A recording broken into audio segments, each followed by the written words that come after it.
Hello, everyone, and welcome back to Am I for Change? Today, I have a very, very special guest, and it's Dr. Polly here in the house. Yes, it's you. And he's going to tell us a little bit about motivational interviewing, how he came in contact with it, how he uses it. And I know he has about, I don't know, 300 books um, on different topics. So I can't wait to hear about it.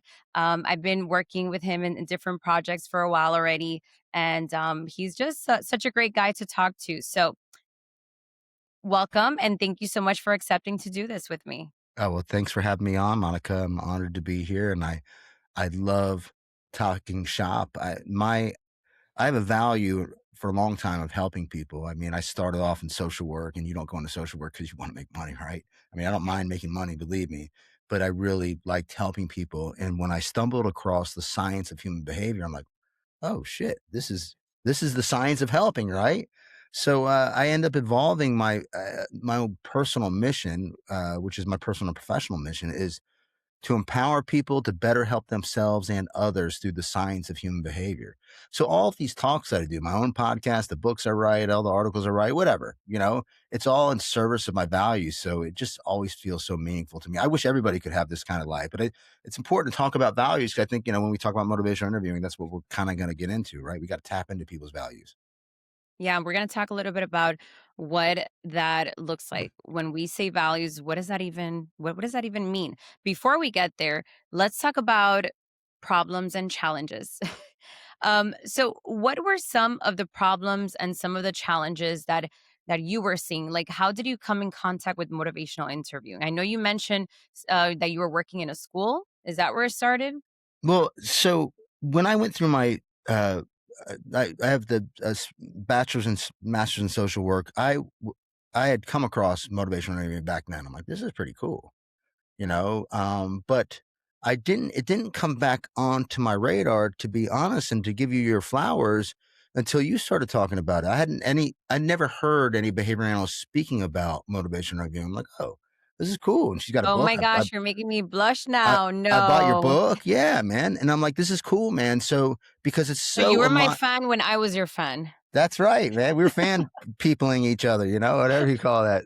Yeah, and so because you're doing what I do, and that is overlaying the science of human behavior onto something that could be helpful, right? Because this is a Mhm, really important tool. And so I knew from my work that engaging stakeholders is everything, right? And if we're gonna move off in an important direction, we gotta engage our stakeholders. And so often I would see people come out and say, well, you got to do this and you got to do that. And like, well, the people didn't see what was in it for them, right? And I mhm, even in our own field, I hear people talking about, and they're very well-meaning people, and I agree with them up to a point, right? Like we got to get assent from all the learners, and we talk about different approaches in behavior analysis. I'm like, that's wonderful, but you know what? Getting assent from anybody, getting consent from somebody, whatever, it's a skill. mhm. And what is that skill? Well, it's very aligned, perfectly aligned with motivational interviewing. Because when I would go into classrooms to work with the teacher, they're like, they didn't want to, they thought I was there to tell them more, right? But Mhm, when you start tapping into what's important to people, when people start to see what's in it for them, the why mhm, for them, now they're going to be a lot more likely to want to be engaged. Why wouldn't you want to be engaged if somebody's there to help you produce outcomes that you value, right? And so I think that's what, MI does. I mean, from a behavior analytic point of view, it's an MO, and mhm, you need to have an MO. You have to have some sort of value if we're going to get people to engage in a set of expectations before you plan anything. Because if you plan anything and people aren't on board with the plan, you're already engaging in negative reinforcement. You're already engaging, if you're pushing them, in some sort of coercion. You want them to be on board with the plan. You want them to say, yes, I want to move in this direction because I know that this is going to produce something that's important to me, which mhm. I value, which comes back to we got to start with people's values. Yeah, absolutely. And I tend to tell my staff whenever they're having a hard time with the parents because they're like, I don't get it. I'm giving them these interventions that are going to help them and they're not using it. And I always tell them, what's the parent's pain point? And when I say that, they're like, what do you mean the pain point? I'm like, yeah, what is it that they really want? Because sometimes we think that we know what they want, but we really don't know. Like there was a mom we're working with, and mom's biggest pain point was that she didn't want others to think that her child had some type of diagnosis. All right, well, that's her pain point. We have to work with it. As long as the child gets the treatment that they need and mom is on board and everyone gets help, then that's the most important thing. So you don't really have to uh, agree with the client's values at times or even understand them, but you do have to understand what these values are and work together with them. Yeah, that was such a great example because what was happening, and I'm sure this is what you see a lot, I've seen a lot, is that, and this is part of MMI, and that's that writing reflex, Mhm, and getting that RBT or whoever it was, the therapist, whoever it is wanting to impose their values on somebody else, right? And maybe their assumption is that I want to help my kid become, better, right? And I'm not saying that's not a value, I mean, that's an important mhm, value for probably anybody. But in this case, starting with this could be like it's like behavioral momentum. It might be we can address the kid's behaviors, but coming back to what was important to the parent in the moment, parents being embarrassed about something. All right, well, let's get them on board and help to get them in touch with that kind of reinforcement, some sort of change. And if we can get the parent to change their behavior, produce an outcome that's value to them, there's certainly going to be a lot more on board with doing some things that are going to be maybe a little bit more challenging down the road. mhm. And so I Yeah. think to your point, I mean, there was a book written, and you and I had to talk about this a while back. I'm pairing it with motivational interviewing, but there was a book written by Neil Rackham called Spin Mhm. Selling. And Yeah. first of all, the term to me is terrible. It sounds manipulative, but it's not at all. It's actually an acronym. It stands for situation, problem, implications, and need value, right?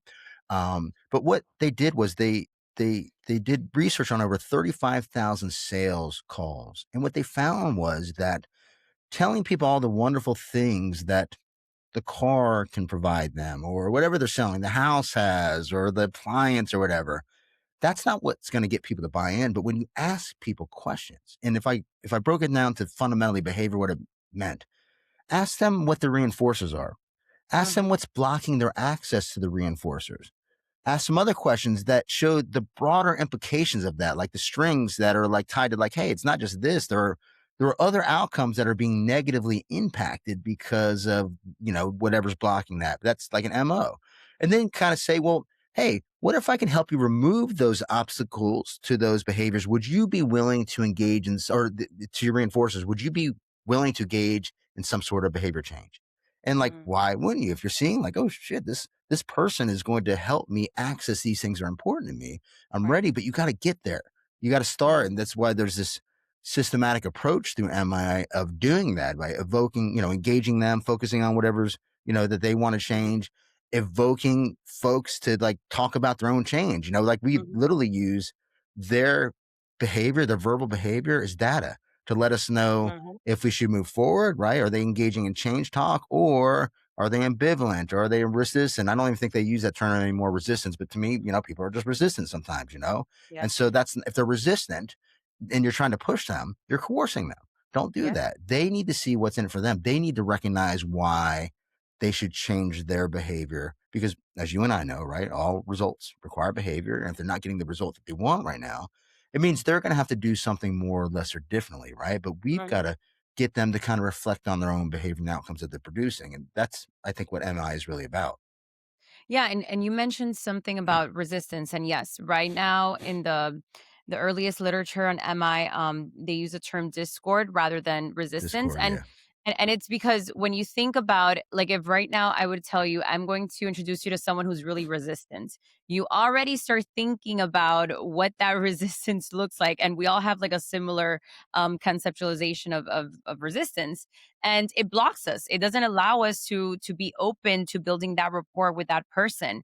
Also, when we say resistance, we're just focusing on the resistance, but there are things under that resistance. So a parent not attending an ABA session, they may feel like they don't have the skills to do so. Maybe they're intimidated. Maybe they don't see the value of it. Maybe they're depressed. I mean, there's so much to it. It's not just like this flat wall of resistance, but we have to look under the waterline, like what's beneath it, what's the function, what is the function of it, which we tend to do that with kiddos, but then when it comes to parents or staff or anyone else, we completely forget about the functions of behaviors. Agreed. It's like another label, right?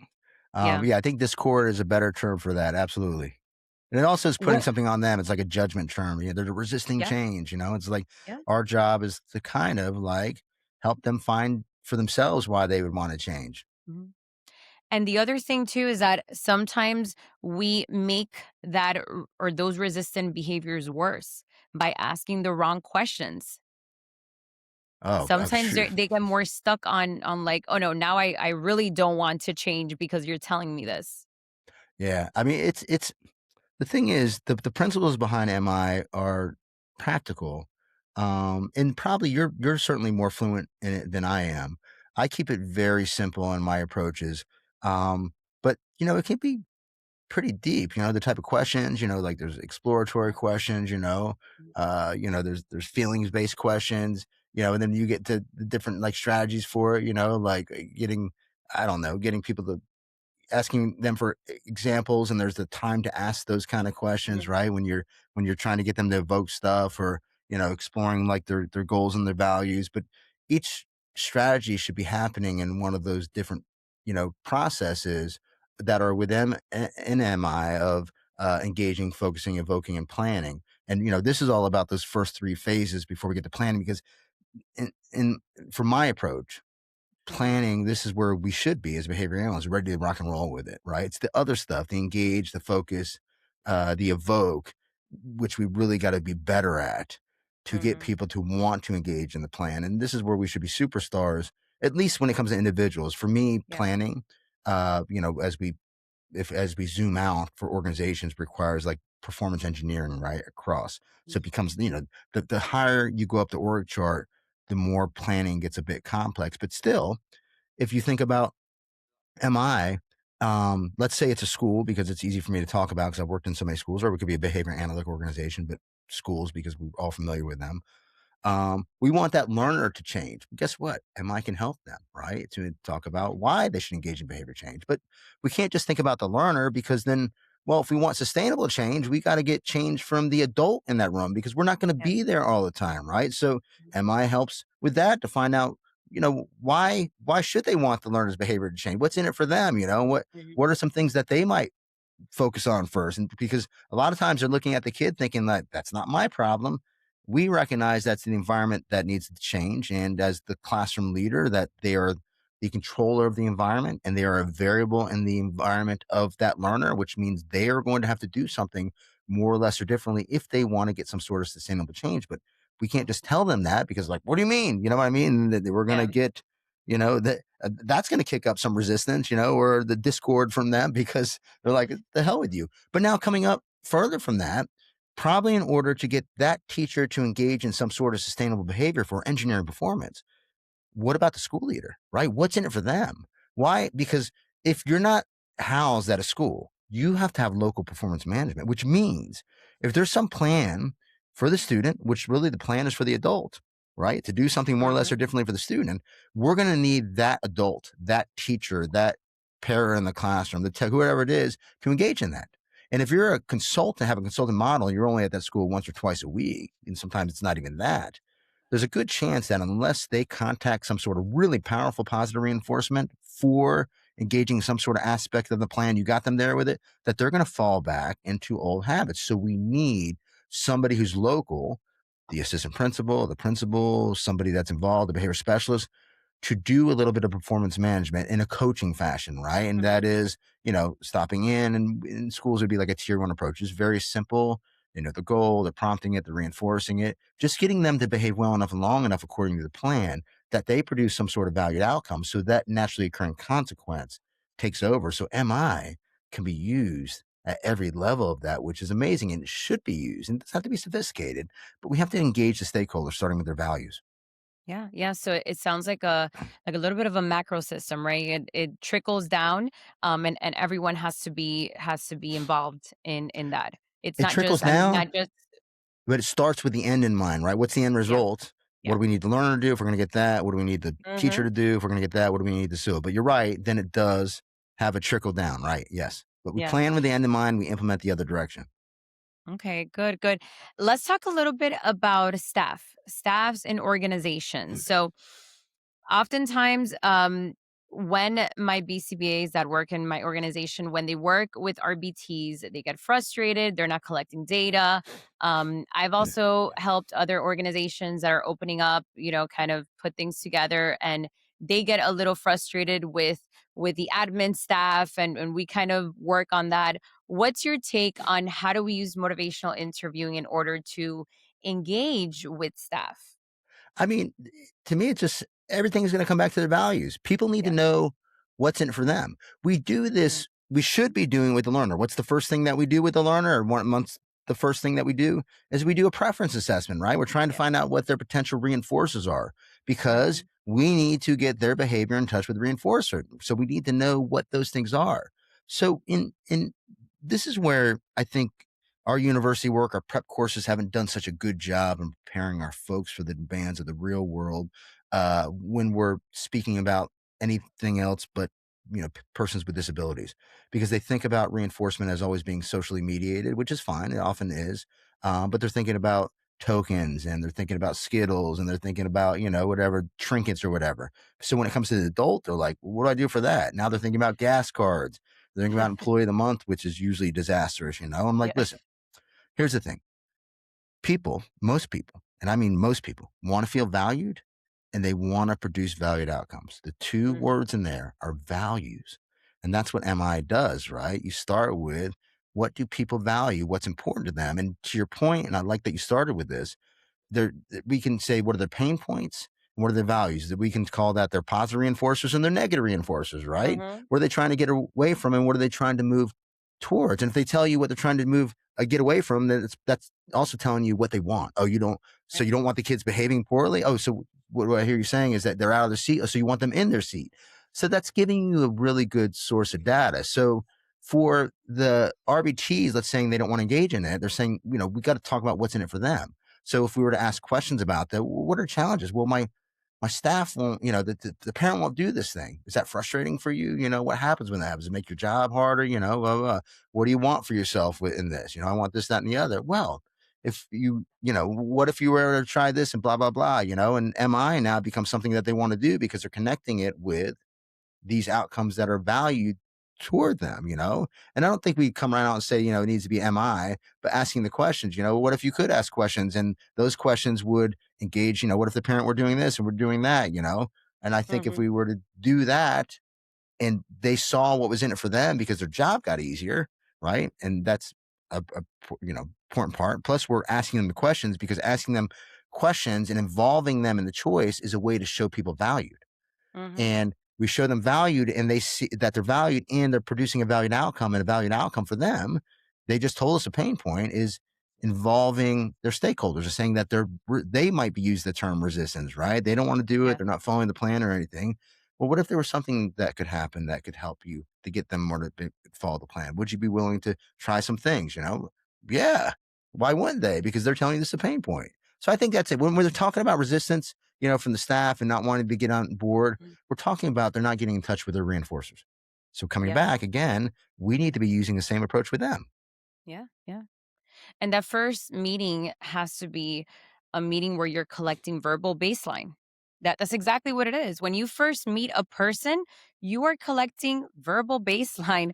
That's when you ask your open-ended questions to find those challenges, to find out, as you said, those reinforcers. And that's where you start using communication in an intentional manner. It's not just, I think one of the misconceptions of MI is that we're just chatting, right? Like we're just chatting to, like, to build rapport and all that. And that's one side of it. But the other side of it is that it has to be intentional too. There has to be a strategy, because if not, you're just going to be chatting away and there's not going to be any change. And at the end of the day, we want to see change. Man, that is, you just said a mouthful. It's really important. I mean, we do need to build rapport with them. And that's part of one of the process is engaging our stakeholders, right? And then kind of starting to figure out what they've got going on. And that is, focusing.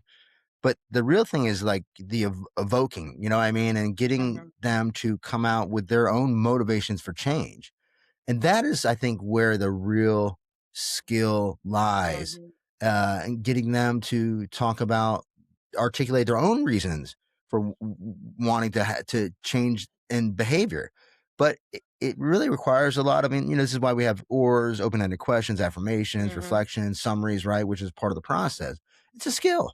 It really is a Yeah. skill. And it's a skill that requires being good observer of their behavior, their verbal behavior, because that serves, as I said earlier, as data to let you know Hmm. whether we should continue asking questions, which we pull back a little bit, ask more open-ended questions, or we reflect at this point. Are we ready to summarize some things because we feel like we've hit some sort of benchmark, and maybe we're and sometimes it can happen fast. Sometimes it's a very slow process, and this is Hmm. part of the problem with it. I think for people that they're under the gun to make change.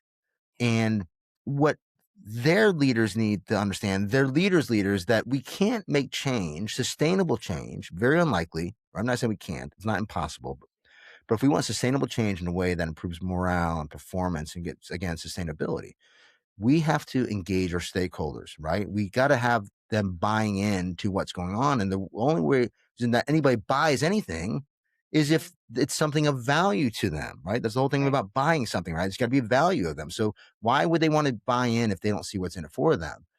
Telling them, if telling people work, we wouldn't be here. You know what I mean? Like Yeah. and even MI is a antecedent strategy, but it's an antecedent strategy that Hmm. serves also as an MO, creating that want for potential change. And it sets the stage for not only engaging them in a plan, but also getting them moving towards a plan. And for me, a good plan is going to have a quick win in it, like some sort of behavioral momentum that gets them in touch with some sort of positive reinforcement for low response effort, right? Early and often. So they're going to be more likely to stay with the plan and move on to the next part of the plan. So the plan's got to be very well designed. It's got to consider that. But we got to get them to begin with to even want to engage with the plan. And that's Yeah. MI where it comes in. Yeah, absolutely. And oftentimes I get questions about, well, what happens when we're working with parents? What happens if we've been using these MI strategies and the parent is just not moving forward? Like they're just like, nope, I'm here stuck and I'm going to stay here. And this is what I don't want to do, and that's it. And I know that a lot of the times we feel like we have to push more and we have to be solution focused, and we feel like it's in a sense like something that we failed, like it's us. And I think one thing that I always tell the participants in my courses is sometimes the parents are not ready, and that's okay. That is okay. We have to learn how to step away and then continue to help someone else that needs it. um what do you respond, or what do you say to like an organization that you're working with that has perhaps a staff that is underperforming it and continues to underperform? I'm always going to come back to what they value, what outcomes they're producing. And I might say, well, given how much effort, because like I don't, man, you're working really hard, man. You're working really hard, and we're not getting the results that you want. So what do you think needs to change with your behavior so you can produce those outcomes that, we're both responsible for, we're both accountable for. So I think if I'm in a managing position now, I have what I call four hats of leadership. So let me explain. This Mhm. is really important. Because the leading hat is something that I would use. That's where I believe motivational interviewing comes in. And because the Mhm. leading hat is all about motivating operations. It's creating a want. How do you create a want? It's about this, right? This is the skill for doing it, right? But the next hat is the training hat, and the training hat is about skill acquisition.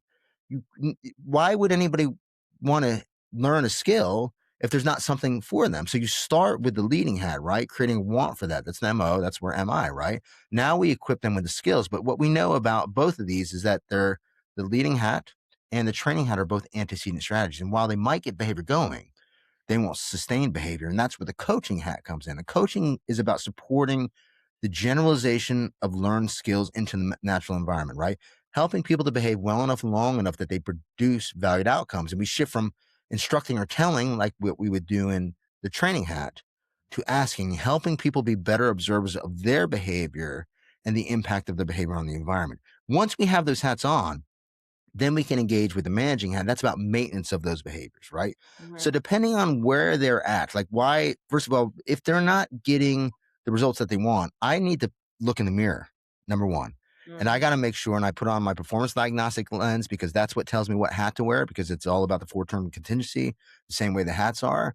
And that is this a skill deficit or is it a motivation deficit, right? Because if it's a skill deficit, that's not what, or if it's a skill deficit, you can do MI all you want, but they don't yeah, have the skill. You know what I mean? right. We got to make sure they have the skill. Now, if they're not motivated to learn the skill, then we're going to put that back on. We got to go back to the Mhm, very beginning of it. But if they have the skill and they've were trained in it and they knew the why, they've had the leading hat on before that, and they've done it well enough, long enough they produce the outcome. Now it's the managing hat, and we want to make sure that they have processes in place, that they're getting observed, that they're getting feedback, that they're seeing the outcomes of their behavior, et cetera, et cetera, that they're in the habit of it. Because sometimes it's just that they're not in the habit. They're not mhm, trying to be resistant, they just haven't gotten the habit of it yet. So I got to make sure that I'm using my MI at the right time. When it comes to mhm, managing, that's not the right time. MI is how we get people on board with things, right? Once they're on yeah, board, this is all part of the plan. You know what I mean? We give them the mhm, skills, we coach them in it, and then we get them to manage it, right? And a good SIPS is going to manage that stuff. So I think it all depends on what's going on there. But if I'm bringing it back to that, if they have the skill, then I'm going to ask them the question, hey, what do you think we need to do more or less or differently that's going to produce the outcome? And I'll bring it back to behavior. And I think that's a very simple way to do it. yeah, yeah, absolutely. We can't just use like one thing for everyone. I think we have to treat everyone as an individual, and that may take some more time, but it's worth it because then you won't have as much attrition.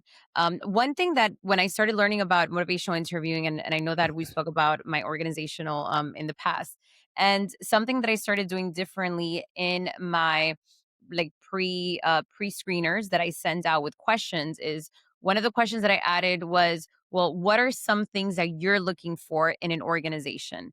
And I think that that has been so powerful because I get to see their values. I get to see, yeah, some people are like, I want more money. And I'm like, all right, well, but we get to see what their reinforcers are. Like, what are they looking for in working here? And that is super important for me. I need to know if I'm able to give them that. I need to know if both of our values align. And that has become such an important question that I have there.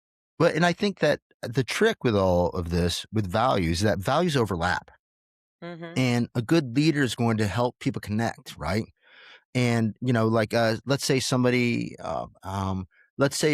values respect, right? Hmm. So I value respect. They're going to put that out there. First of all, by the way, folks, values always come back to behavior, right? They're not nebulous, Hmm. right? If we say what's respect mean, you'd have to tell me what are people doing to engage in that. Um, Maybe somebody else says they value timeliness. Well, I can make the connection that being on time shows respect for the Hmm. people that are present, right? So we can connect people's values. But it's important to start with what they have because we got to talk about what they value, and then we make the connection to what's valuable to the organization. Hmm. And I think part of that has to do with eh, um, uh, making sure that you get the right people on board the bus. I Hmm. actually just created a performance based interview guide. I'll send it to you if you're interested in it. Please For send me interviewing everything you people, have.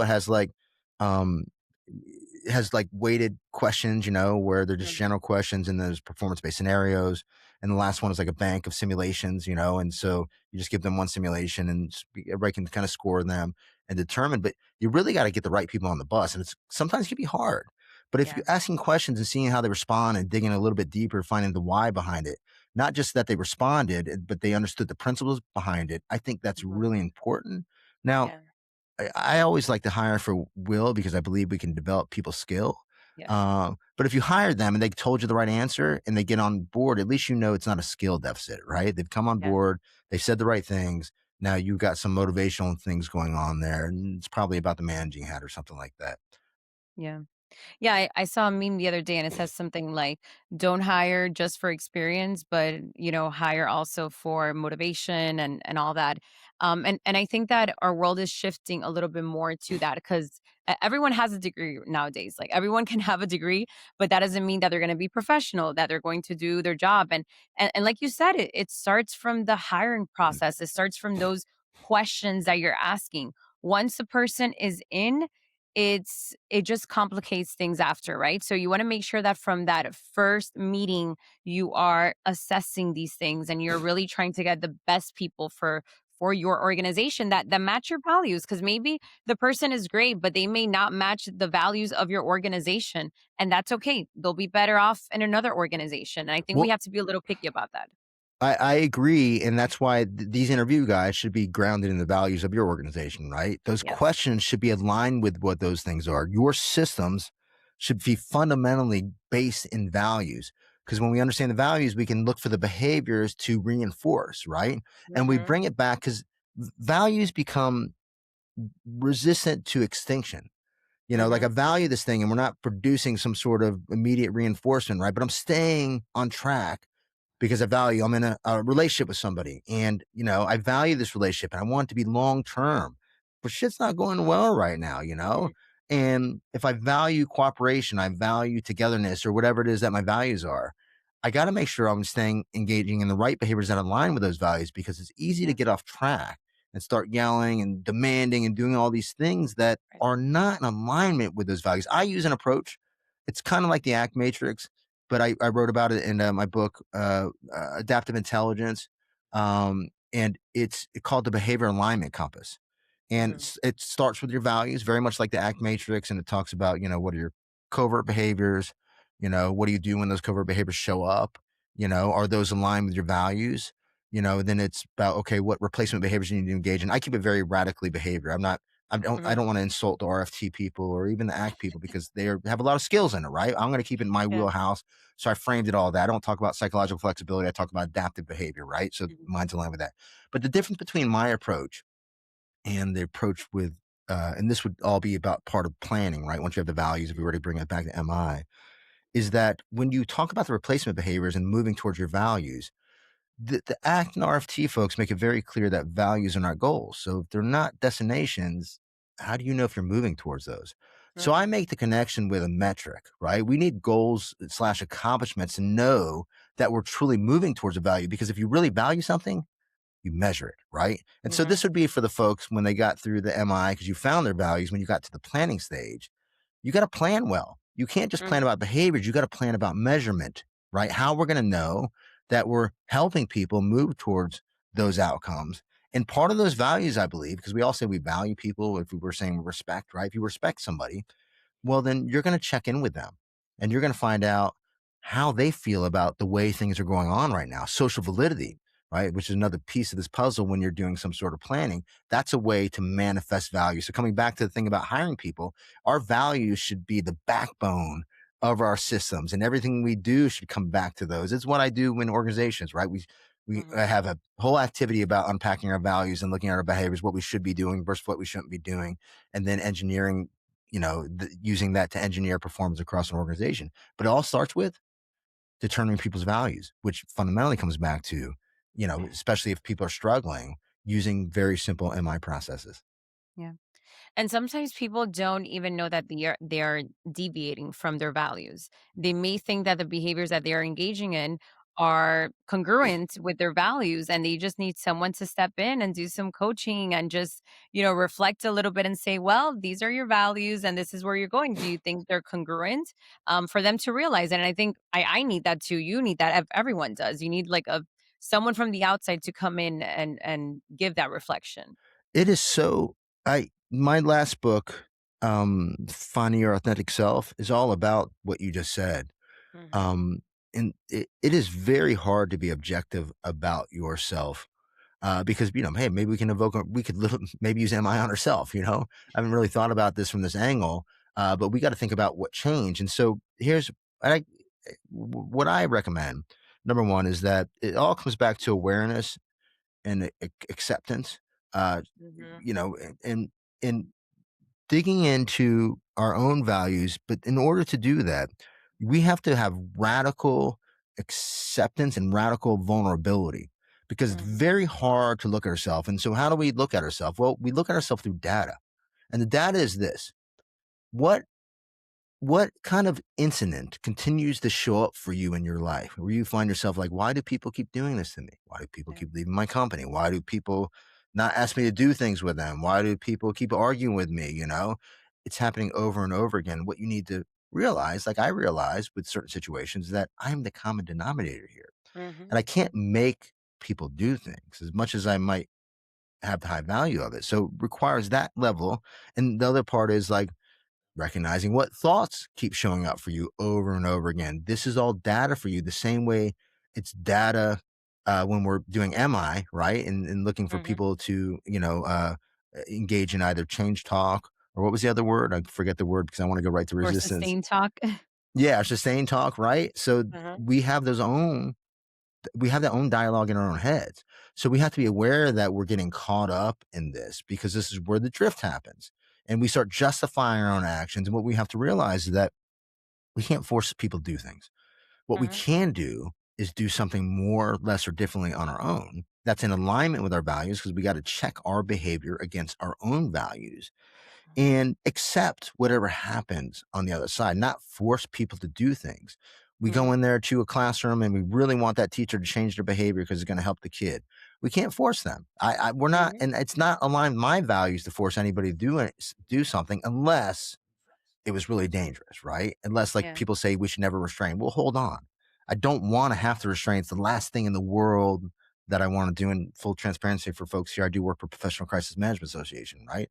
But I believe there are conditions when it's right to do that. A kid's running out Yeah. to the road or something like that. Mhm. Let's do it in a way that's helpful, not hurtful, right? Let's fade out of it as quickly as possible. Now let's get to the bottom of why. Let's use the Mhm. MI with them to figure out, well, what's going on? What do we need to do more or less or differently next time that's going to help you produce outcomes that are in line with your values. So I just said it. I think I might. No, I don't think I drifted there. I think I got my point out. So Absolutely. No, and you said something that's important. We can't even force ourselves to do something. People think that they force themselves out of bed to go to the gym. You don't. You think about, oh my gosh, if I don't go to the gym, I'm gonna, gain weight or whatever it is, whatever your value is around going to the gym, and then you convince or you motivate yourself to get up from bed and actually go to the gym. So you can't even force yourself.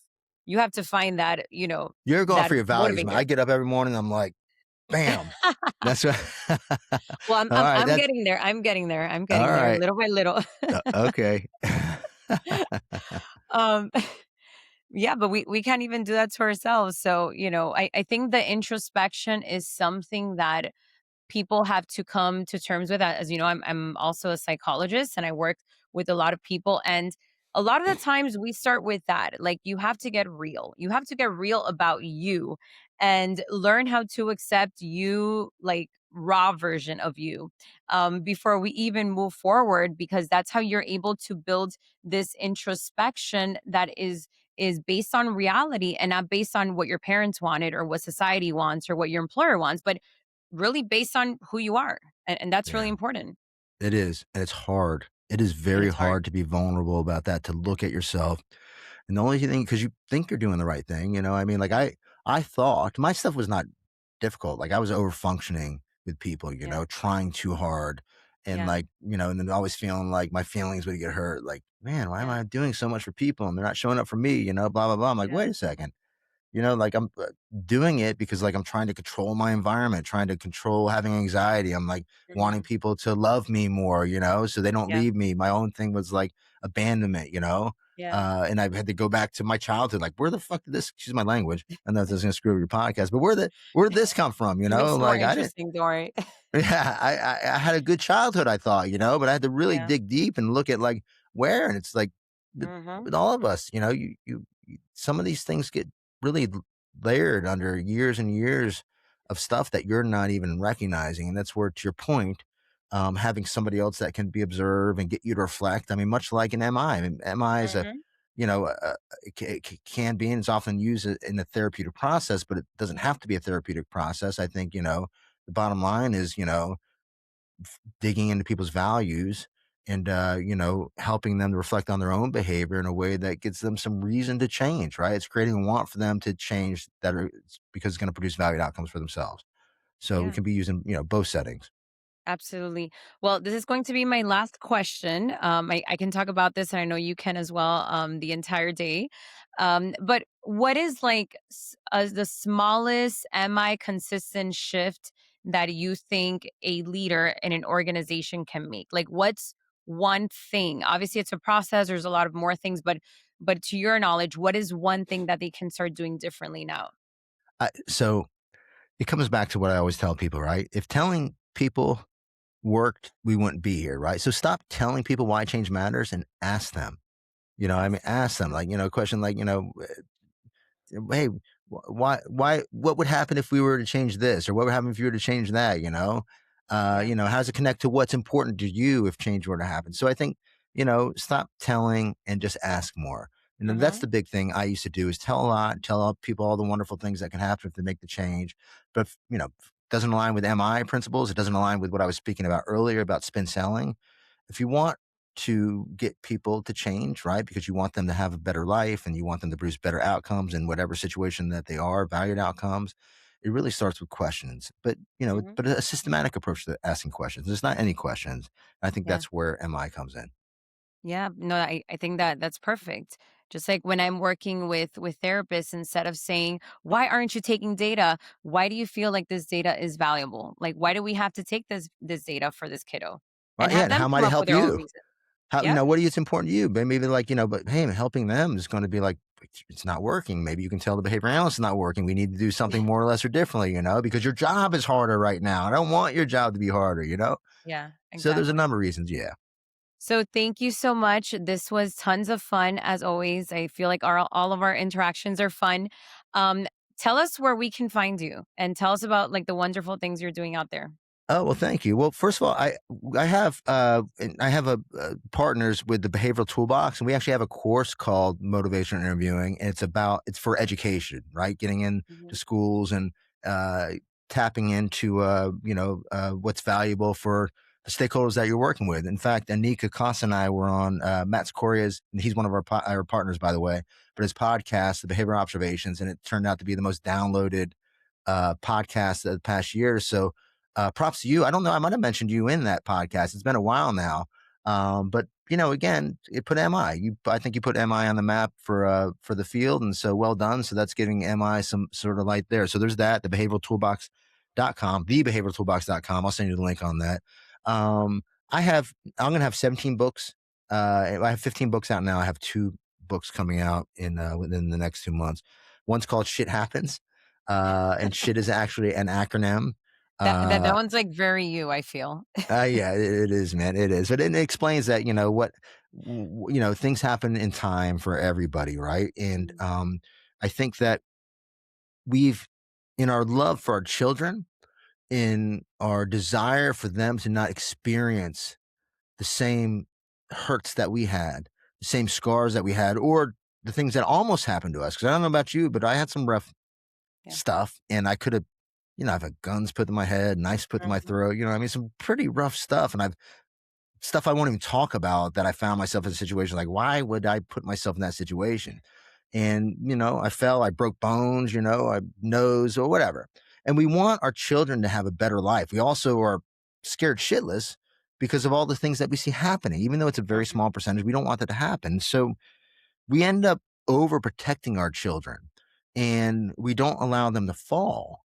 And I think that we need to, and then, but on the other end, people are dropping them into the deep end, right? It's not that Mhm. either. We got to Right. find that sweet spot where we systematically build resilience in children, Mhm. systematically, right? Because it's a repertoire. So when they get out to the real world, they don't fall apart because Johnny called them a name, because something happened, because it feels like, and the research is supporting this, that people don't possess the ability to assess, problem solve, make decisions, and Yeah. overcome challenges, which used to be run of the mill for everybody, right? And this, Mhm. we have anxiety's up, I depression's agree. up, suicide rates are up. Mhm. And so, I mean, it's part of what my dad committed suicide just over 2 years ago. And so it's part of what put me on the path. He had zero resilience. And I mean, it's, I could go back to his childhood and how it got shaped up. He's in and out of mental health. He was in and out of jail, and Yeah. he ended up putting himself almost like in a box where I felt like he can't, if anything, if there's any change in his environment and it's not aligned with what's important to him, he would just fall apart. It was a Mm. terrible thing to see. And he boxed himself in because he would take the easy route out every time and Yeah. not build up that behavioral muscle that are Yeah. required. But we have to build it up. That's the thing. So the shit happens is we use like a hero's journey theme and say we got to help our Mhm. children become the hero of their own story. And we have to be like the hero's guide, the mentor, right? And we can't protect them from all these things, but we can systematically let them fall, but fall in a way that's not going to hurt them. It might, Yeah.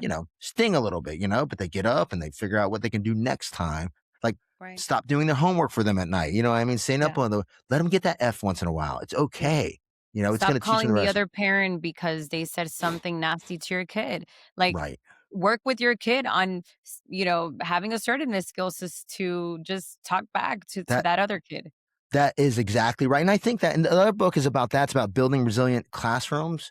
Mm, It's the same thing because I think it's a shared look, teachers have our kids a lot, and there's a lot on their back, and we don't want to ask them to do more, but the principles that are taught in the book are the principles of human behavior, right? So because resilience is a repertoire, what they're learning are the principles of behavior for shaping anything that they want, right? They can mm, shape behaviors in line with academic achievement, better classroom culture, whatever that they want, but it's going to give them the tools to actually create this kind of environment that makes life better for them as a teacher, but ultimately also makes life better for the students. If we have the parents doing it at home, and we have the teachers supporting it with their approaches in the classroom, because they're both systematically building these repertoires and shaping, in alignment with what they value in their own areas. mhm. Well, then I think, we could make once again, the science of human behavior can make a positive impact in the world. So there's those two. And, I'm available. I do keynotes all over the place. I do organizational behavior management and consulting. So if anybody out there needs somebody to come in and take a look, some simple behavior systems analysis, or do something to inspire their staff or whatever, I'm available for all that stuff. And I love doing it. That's the thing, man. I love it. That's awesome. I can tell you really do. Yeah. Well, thank you so much. We'll meet Yeah. And again in the I'll send you future. links. I'll send them Yes, you send links to me put in the show links. notes where people can contact me. Yeah. Definitely. I'll put it here in the show links so you guys have it. Thank you all for being here with us. I hope you enjoyed the podcast. Please leave comments, questions, whatever else you want to leave here. I really enjoyed my time here with you, Dr. Polly. I hope you did too. And we'll see each other next time. It was awesome. Thank you. All right. Thank you for joining me on today's episode of MI for Change. If you're ready to keep growing your motivational interviewing skills, I'd love to invite you to explore my MI Academy, where you'll find a full library of on-demand courses designed to help you put MI into practice with confidence. You can learn more at www.drmonicagilbert.com. Until next time.